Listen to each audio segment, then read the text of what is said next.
क्या इस साल सोसाइटी में आपका पिछले साल से कम धान लिया जा रहा है? क्या इस साल आपका धान बेचने का रकबा कम हुआ है? क्या है वह कारण जिसे लैंप्स वाले भी किसानों को नहीं बता पा रहे हैं? हो सकता है आपके धान वाले कुछ खसरे एग्रीस्टेक पोर्टल में ना जुड़े हों। कैसे बेच पाएंगे पूरा धान, आइए जानते हैं। नमस्कार किसान भाइयों, मैं हूं पौधों का डॉक्टर और आप देखना शुरू कर चुके हैं किसानों का चैनल डॉक्टर एग्री को। अगर आप हमारे चैनल पर नए हैं तो हमारे चैनल डॉक्टर एग्री को सब्सक्राइब करें। अब टॉपिक पर आते हैं। बता दें कि छत्तीसगढ़ सरकार ने धान खरीदी प्रक्रिया को पारदर्शी बनाने के लिए एग्रीस्टैक पोर्टल में पंजीयन अनिवार्य किया है, लेकिन तकनीकी गड़बड़ियों या डेटा माइग्रेशन समस्याओं के कारण कई किसानों के कुछ या सभी खसरे पोर्टल पर पंजीकृत नहीं दिख रहे हैं। इससे किसान अपनी पूरी फसल समर्थन मूल्य पर नहीं बेच पा रहे हैं। इस वीडियो से हम किसानों को यह बताएंगे कि इस समस्या को कैसे ठीक किया जा सकता है, क्योंकि सरकार ने छूटे हुए खसरों को जोड़ने की सुविधा दी है। खसरे ऐड क्यों नहीं हुए? पहला, डेटा माइग्रेशन की समस्या। पुराने डाटाबेस से नए एग्रीस्टैक सिस्टम में डेटा ट्रांसफर के दौरान तकनीकी खामियां। माइग्रेशन के दौरान डेटा स्ट्रक्चर में अंतर होने से कुछ रिकॉर्ड छूट जाते हैं या करप्ट हो जाते हैं। सिस्टम को जो डेटा अस्पष्ट लगता है उसे वह छोड़ देता है। दूसरा, राजस्व रिकॉर्ड में त्रुटि। हो सकता है कि भूरिया पोर्टल में ही खसरे का विवरण सही या अपडेटेड न हो, क्योंकि एग्रीस्टेक पोर्टल सीधे भूरिया पोर्टल से डाटा लेता है। तीसरा, अपूर्ण पंजीयन। किसान या ग्राहक सेवा केंद्र के वाले भी एली ने पंजीयन तो किया, लेकिन भूमि विवरण जोड़ते समय सभी खसरा नंबरों को शामिल नहीं किया। उदाहरण के लिए किसी किसान के 5 में से केवल 3 खसरा नंबर ही पोर्टल पर फीड किए हों और बाकी 2 को सेव करना भूल गए हों या अंतिम रूप से सबमिट नहीं किया हो। चौथा, सर्वर समस्याएं।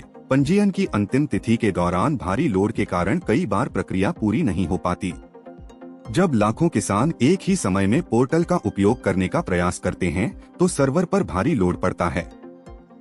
डेटा सबमिट करते समय एरर आ जाता है या कनेक्शन टाइम आउट हो जाता है। प्रभावित कौन है और इसका असर क्या है?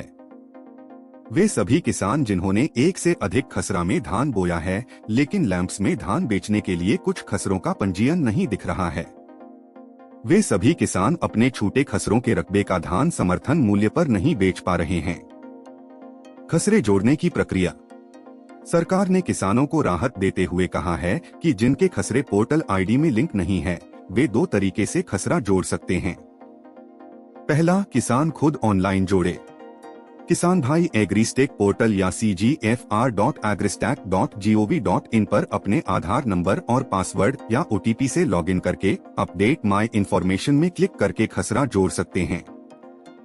दूसरा, धान खरीदी केंद्र या ग्राहक सेवा केंद्र के माध्यम से। यदि ऑनलाइन नहीं हो रहा है तो किसान आवश्यक दस्तावेज लेकर सीधे अपनी धान खरीदी केंद्र या ग्राहक सेवा केंद्र में जाकर खसरा जुड़वा सकते हैं। आवश्यक दस्तावेज: आधार कार्ड, आधार लिंक नंबर वाला मोबाइल फोन, बैंक पासबुक, समस्त खसरों की B1 या पट्टा और पंजीयन का प्रिंट आउट, अप्रूवल या अनुमोदन। नए जोड़े गए खसरा और किसान की जानकारी पटवारी के आईडी में शो होने के बाद पटवारी द्वारा इसका अप्रूवल दिया जाएगा, जिससे कि नया खसरा धान खरीदी केंद्र या समिति के लॉगिन में दिखेगा और किसान उस खसरे के लिए टोकन काट सकेंगे। खुद के मोबाइल से खसरा जोड़ने की पूरी प्रक्रिया की स्टेप बाय स्टेप जानकारी हमारी अगली वीडियो में मिलेगी। धान खरीदी चल रही है और यह कार्य जल्द से जल्द पूरा करना महत्वपूर्ण है, क्योंकि बाद में मौका नहीं मिल सकता है। इसलिए इस वीडियो को लाइक करें और अन्य किसान भाइयों और उनके व्हाट्सएप ग्रुप में शेयर करें, ताकि कोई धान बेचने से वंचित न रहे। क्योंकि हम वीडियो सिर्फ किसानों के लिए बनाते हैं, इसलिए हमारे चैनल डॉक्टर एग्री को भी सब्सक्राइब करें। धन्यवाद।